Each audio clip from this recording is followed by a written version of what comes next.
So last night on AEW Collision, Tony Khan and Bryan Danielson together announced the debut of their first annual AEW Continental Classic, which is going to be an annual round-robin tournament to the AEW brand. And as a fan of the product, I am super excited. It's been something I've been wanting AEW to do since the very beginning. However, I've realized since 2019, really up until I would even say last year, AEW could not possibly pull this off with just 1 to 2 television shows. If you don't know what the brainchild of the AEW Continental Classic is, it basically comes from New Japan Pro Wrestling's G1 Climax. An annual round-robin tournament New Japan does every single summer to proclaim who is going to face the world champion at the biggest show of the year, Wrestle Kingdom. You're probably asking yourself, how come you had so little faith in AEW pulling this off as opposed to New Japan? And the reason why is because unlike AEW, New Japan Pro Wrestling tours with their tournaments. They don't have a weekly television show. They just do shows that tour across Japan. One of those shows just so happens to be the G1 Climax. Unlike AEW, the G1 Climax can run 5 days a week. They might be in Tokyo for 5 days, and for 5 consecutive days, they can run the G1 Climax, and that's how they're able to do 20-man tournaments and get it done starting in June and ending in August. Versus AEW, they can't really do that because they only have Dynamite, Rampage, and Collision. So at most, you can only run 3 of those shows a week. Whereas before, they only had AEW Dynamite and Rampage, and before that, it was just Dynamite. So it was very unrealistic for them to be able to run this tournament. But now, with so much content, they can actually pull it off. Now, I'm just going to say it. I believe the reason why they're doing this tournament is because the man right here, Bryan Danielson. Bryan Danielson is retiring next year.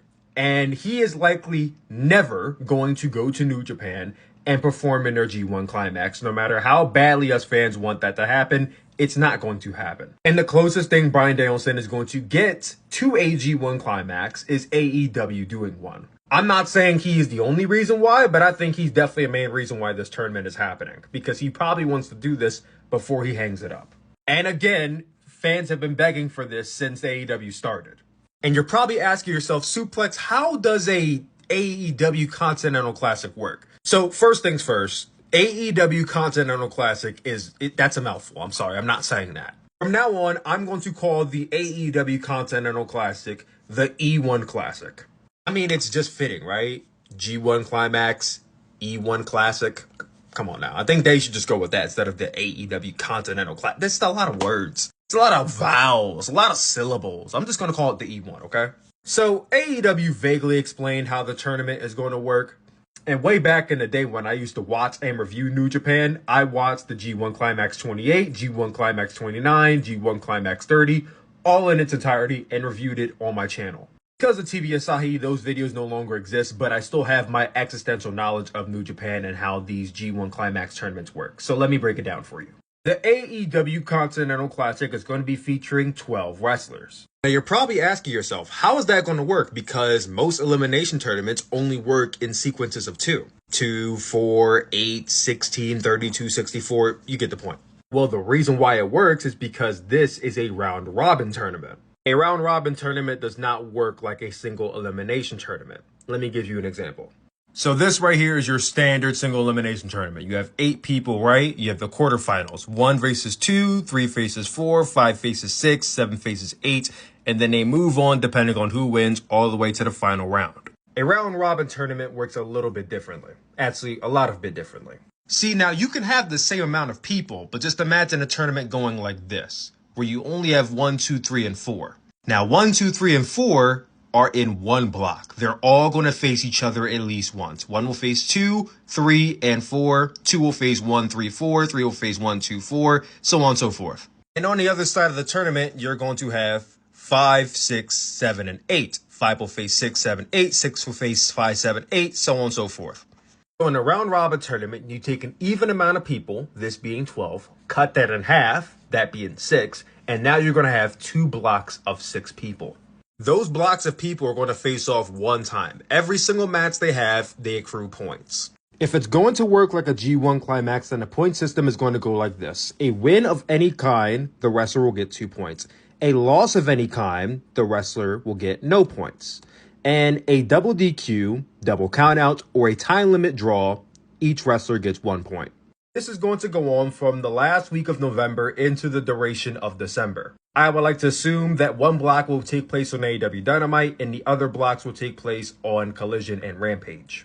On the final day of the tournament, the points of each wrestler are going to be tallied. Most points you can get in a situation are 10, and the least is obviously 0. The wrestlers with the most points from A block, which I assume will take place on Dynamite, and B block, which I assume will take place on Collision and Rampage, are going to face off in the finals of the tournament, which will take place at AEW Worlds End. If they wanted to work like the G1 Climax, I believe the winner of the tournament should face off against the world champion at the next big pay-per-view for them, which will be AEW Revolution. We'll see how they handle that. Now, the only wrestler that's been announced for this tournament so far is Bryan Danielson. Let me do a mini breakdown of how this tournament works in terms of the competitors. I know there's a lot of people already fantasy booking the tournament, and let me just explain to you from somebody who has seen G1 Climaxes. You cannot possibly fit every single main eventer in AEW in this tournament. That's not realistic. At the end of the day, a lot of these wrestlers are already in storylines, or they can't afford to take losses. So this tournament is likely going to be filled up with top mid-carders and maybe a couple main eventers. So temper your expectations when you don't see Bryan Danielson, Kenny Omega, Hangman Page, and, MJF all in the same block. That's not realistic. That's not happening. Now, I'm going to make a bold prediction of who I think is going to be in this tournament. Not for who I want to be in the tournament, because I would stack that shit up, but for who I believe is going to be in the tournament. Likeliness by, their booking pattern, by what makes sense. I'll break it down for you, okay? Bryan Danielson has already been announced. The likelihood of him winning is extremely high. The second guy I will lump in here is Orange Cassidy. He's one of the workhorse wrestlers of AEW, and he's currently the international champion. You want to stack up this tournament with a main champion. He's a guy much like Danielson who I see accruing a lot of points in this tournament. The third big name I'm going to put in here is Hangman Adam Page, another top prospect who could win the whole thing.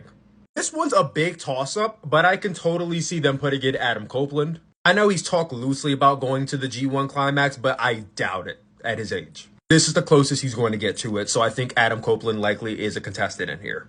The fourth I'm going to say is AR Fox. Not to be disrespectful, but every G1 Climax has at least 2 to 3 people who are in the tournament to take losses. They are not realistically going to win. As a matter of fact, they're mainly there just to make sure everybody has at least 1 win. He may get 1 win, and that's going to be it. That's his place. Fifth, I will put in Dax Harwood. He's a tag team guy. He's a loose cannon. He could be a spoiler in this tournament. A spoiler in the tournament is somebody who is not going to win, but somebody who is going to give other wrestlers a run for their money and likely is going to spoil the tournament for someone like Bryan Danielson. Let's say Bryan Danielson is 1 win away from getting 10. Dax Harwood comes in and beats him. Now he's at 8. That's going to be his role in the tournament. 6, I'm going to have Kyle Fletcher of Aussie Open. He's going to be an AR Fox role there to take pins. 7th, I'm going to have Darby Allin.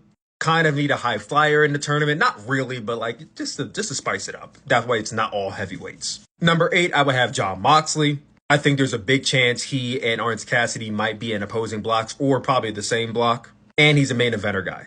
Next, I will lump in Luchasaurus. You need a big brute powerhouse in the tournament that's really going to give people the anxiety that, oh my God, he could win, or just someone to throw people around. That's him.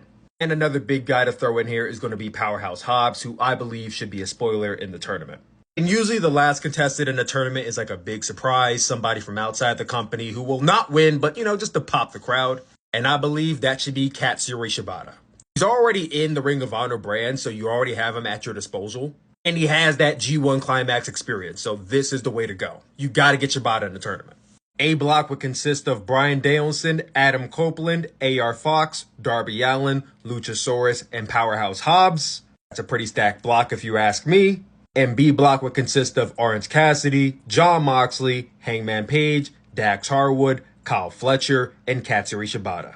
Equally as stacked if you ask me. Also important to mention, in the event of a tiebreaker, let's say Bryan Danielson's at 8 and Adam Copeland's at 8, instead of doing a rematch, what's likely going to happen is, since those two already faced off, whoever won the match they already had would win the tiebreaker. So if Bryan beat Adam already, he wins. For B block, my winner would be Orange Cassidy. For A block, actually, my winner would be Adam Copeland. The two faced off at AEW Worlds End, with the winner being Adam Copeland, who forfeits a world title match for a match with Christian Cage at AEW Revolution. Comment what you guys think of the E1 Classic.